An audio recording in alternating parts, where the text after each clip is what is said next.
Today, we're going to talk about the drop in interest rates and what it means or could mean for you based on the information that's constantly coming out in the news. To do that, I want to show you this table below where we can see that the graph is really striking.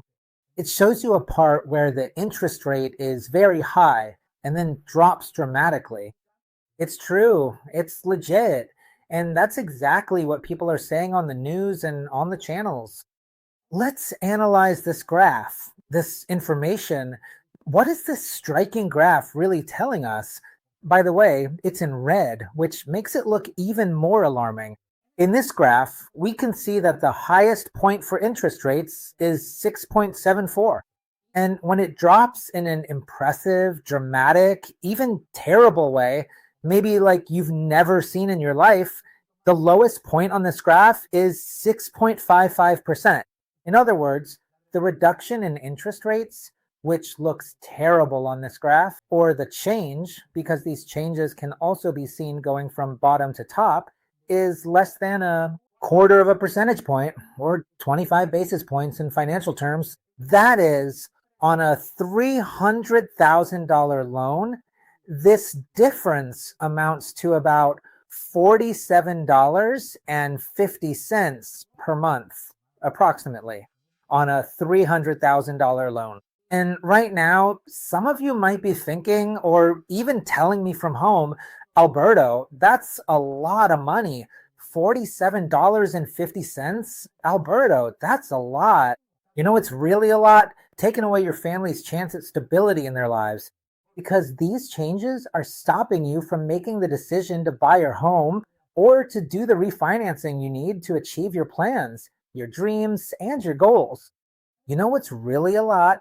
Denying yourself the satisfaction of achieving that goal. That you, as the head of your family, aren't finding the courage and determination to keep moving forward no matter what happens. You know what's really a lot? Letting go of the chance to change the lives of one or more generations that come after you. You know what's really a lot? Letting go of the chance to make a difference, to leave a better future for your children. Those movements on the chart I just showed you today don't happen over days. They happen in hours. So if you think about it, when you're patiently waiting for interest rates to drop so you can make a decision or take action, the day that actually happens, you won't have time to react.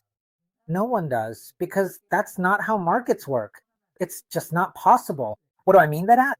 When you decide to buy a house or do a refinance, you'll first go through a pre-qualification period. If you have all your documents ready and submit them, this can happen in a day. But after that, to buy your house, you have to make an offer, which even when things move quickly, usually takes about a week, at the very least, a weekend while you go look at houses, make your decision, and put in your offer. From there, it usually takes another 3 days for your offer to be accepted. And then one more day to get the official written information from the bank that's gonna give you the loan.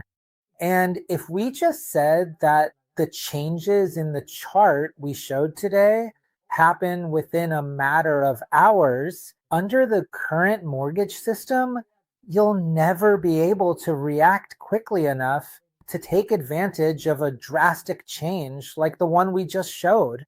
If you really want to benefit from these sudden changes in the market that no one knows about or controls, no matter how much people out there tell you or show you charts from 20 years ago, the last 10 years, or the last 12 months, no one can predict what will happen with mortgage interest rates in the United States or anywhere else. So if you want to benefit based on the process I just showed you, you can take 4 actions or follow 4 steps.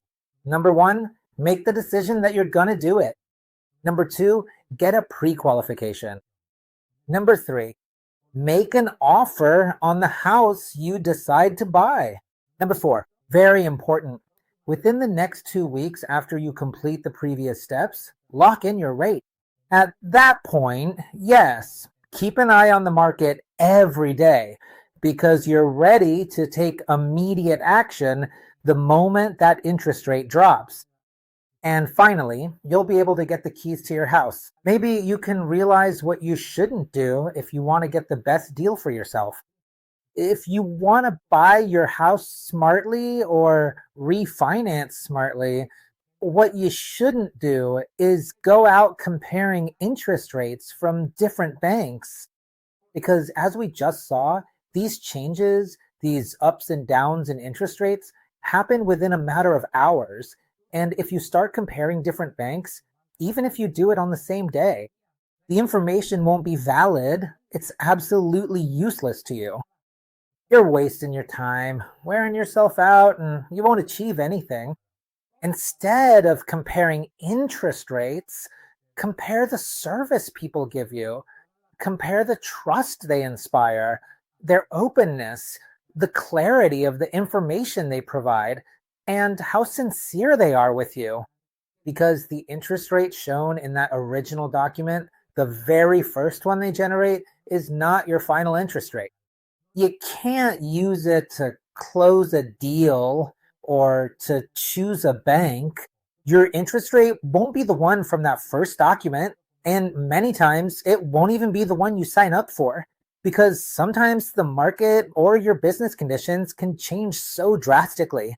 The only valid interest rate is the one you have on the day of closing. That's why comparing interest rates, which is what all those so-called experts out there will always tell you to do, is actually useless. Number two of what you shouldn't do, following the news. Because the number or information they give you today won't help you at all if your first step is to follow the news and then make a decision. You're just wasting your time. Number three of what you shouldn't do, waiting for the interest rate to drop to a certain level or go past a certain point. Because since these changes happen within hours, this strategy, generally speaking, doesn't help you. Number four of what you shouldn't do if you want to buy your property smartly is to wait. Waiting for the market to get better, waiting for conditions to improve, waiting to get a better job, waiting to save a little more. If today you can buy your house and you want to buy your house, there's nothing to wait for. You don't have to keep listening to those people who keep telling you every day that they'll let you know when the perfect moment to buy arrives. Because they thrive on drama, they live off the news. Or at the end of the day, they want to sell you that house they just happen to have for sale and claim it's the one that's right for you. If you want to buy or refinance a house in the United States and have questions but don't know who to ask, I invite you to buy my book, First Time Homebuyer, Answers to Most of Your Questions in 15 Minutes. I'll leave the link in the description of this video. But if you're already ready to buy and need a pre-qualification or mortgage advice anywhere in the United States, you can contact me via WhatsApp. You don't have to wait. You need to make a decision, get some information, and most importantly, find a good team that's on your side and take action. And if you want to know what technical, formal, legal, and real requirements you'll need to buy your house on credit in the United States, I invite you to watch the next video.